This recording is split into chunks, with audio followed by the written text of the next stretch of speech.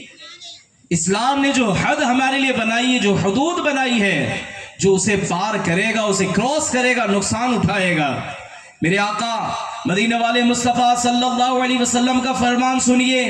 حضور ارشاد فرماتے آنکھیں بھی بدکاری کرتی ہیں، آنکھیں بھی بدکاری کرتی ہیں، زنا کرتی ہیں. فرمایا آنکھوں کی بدکاری دیکھنا ہے. ایک نبی علیہ الصلوۃ والسلام سے سوال ہوا کہ بدکاری کی شروعات کیسے ہوتی ہے؟ آپ نے فرمایا دیکھنے سے. کہ اعلیٰ حضرت رحمت اللہ تعالیٰ علیہ فرماتے ہیں پہلے نگاہ بہکتی ہے، پھر دل بہکتا ہے، پھر گناہ کی باری آتی ہے.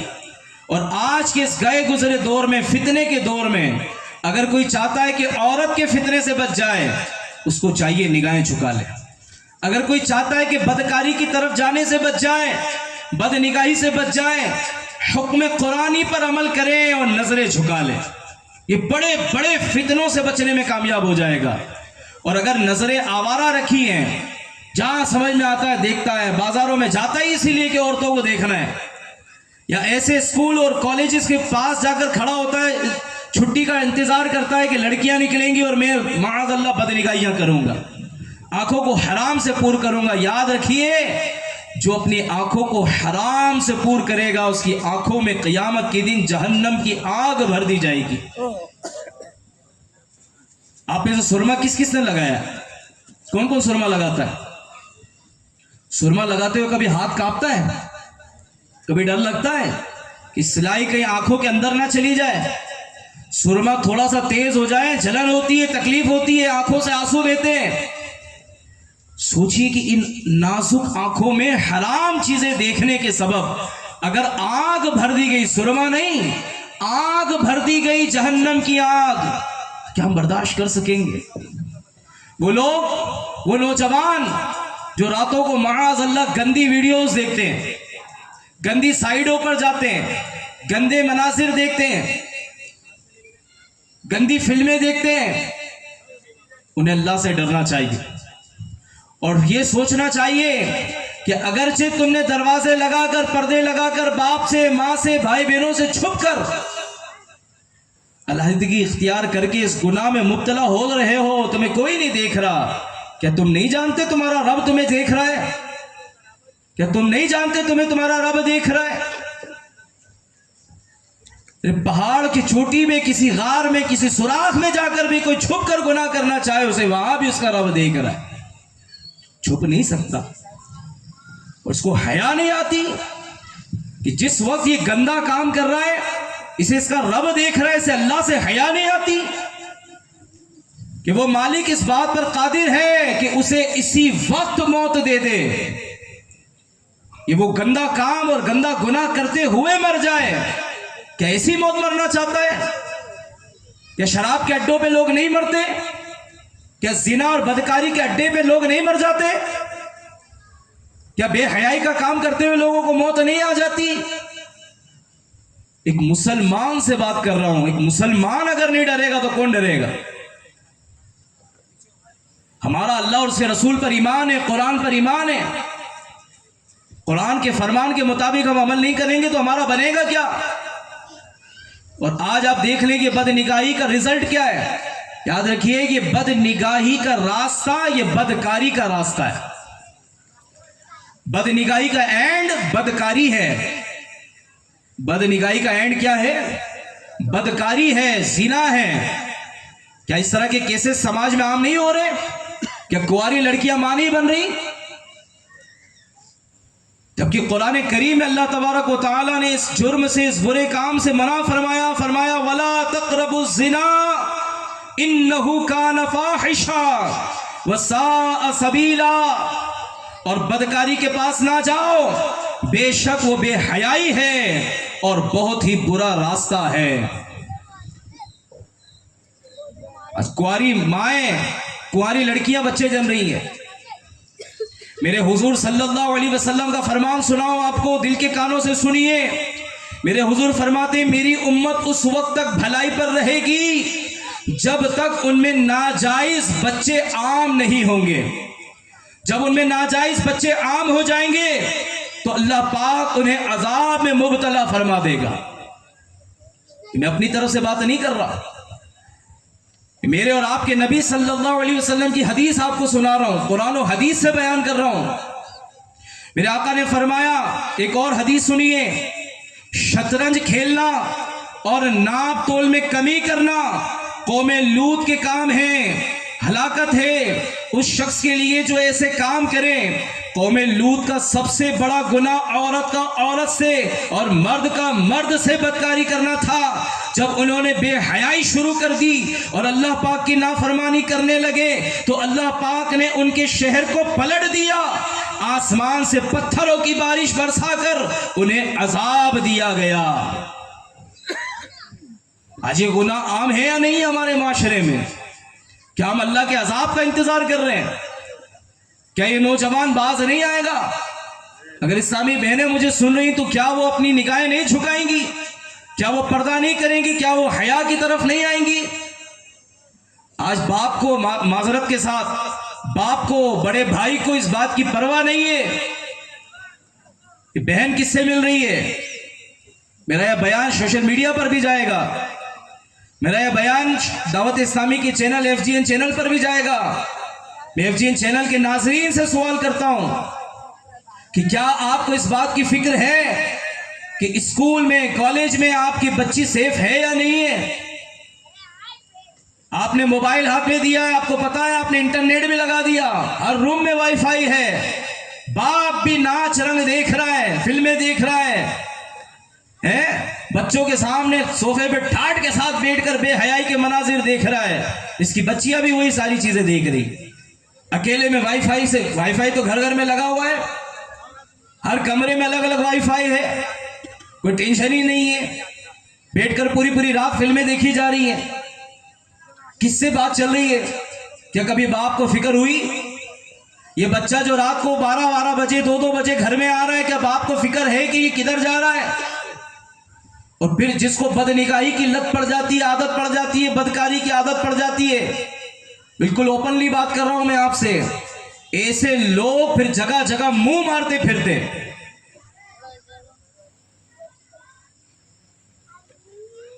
ایسے لوگوں سے ان کے گھر والے بیزار ہوتے ہیں، گھر میں جھگڑے ہو رہے ہوتے ہیں، جینا دوبھر ہو چکا ہوتا ہے. باپ سے اولاد بیزار ہوتی ہے اگر اس کے معاملہ ظاہر ہو تو. میرے پیارے اسلامی بھائیوں، جس راستے پر جانے سے بھی قرآن نے منع کیا، ایک مسلمان کو چاہیے وہ اپنے رب کی بارگاہ میں عرض کرے، لبیک اے رب میں حاضر ہوں، میں تیرے فرمان پر عمل کروں گا، میں تیرا بندہ ہوں، میں تجھے ایک مانتا ہوں، میں تیری عبادت کرتا ہوں، میں قرآن پر ایمان لایا، میں تیرے نبیوں پر ایمان لایا، میں تجھ پر ایمان لایا، اے رب کریم میں تیری نافرمانی نہیں کروں گا. تھوڑی دیر کے لیے سوچیے میرے پیارے اسلامی بھائی، اگر وہ رب کریم ہمارے ایک گناہ پر، تھوڑی دیر کے لیے سوچیے میری اس مثال، اس باپ کو، ایک گناہ پر وہ ہم سے بس ایک نعمت واپس لے لیں. ایک گناہ کیا، ایک نعمت وہ ہم سے واپس لے لیں. سوچیے کیا بچے گا ہمارے پاس، کیا بچے گا ہمارے پاس. ارے یہ اتنے گناہ کرنے کے بعد بھی اگر دونوں ٹائم پیٹ بھر کر کھا رہے ہیں، یہ اللہ کی مہربانی ہے، یہ اس کی مہربانی ہے کہ وہ مہلت دے رہا ہے. کیا وہ اس بات پر قادر نہیں کہ ہمیں دانے دانے کا محتاج کر دے؟ وہ اس بات پر قادر ہے، لیکن وہ ہمیں مہلت دے رہا ہے، اور ہم نادان اس کی مہلت، اس کی طرف سے ملنے والی مہلت سے عبادت کرنے کی بجائے، ریاضتیں کرنے کی بجائے، اس کی رضا والے کام کرنے کی بجائے گناہوں کا بازار گرم کر رہے ہیں.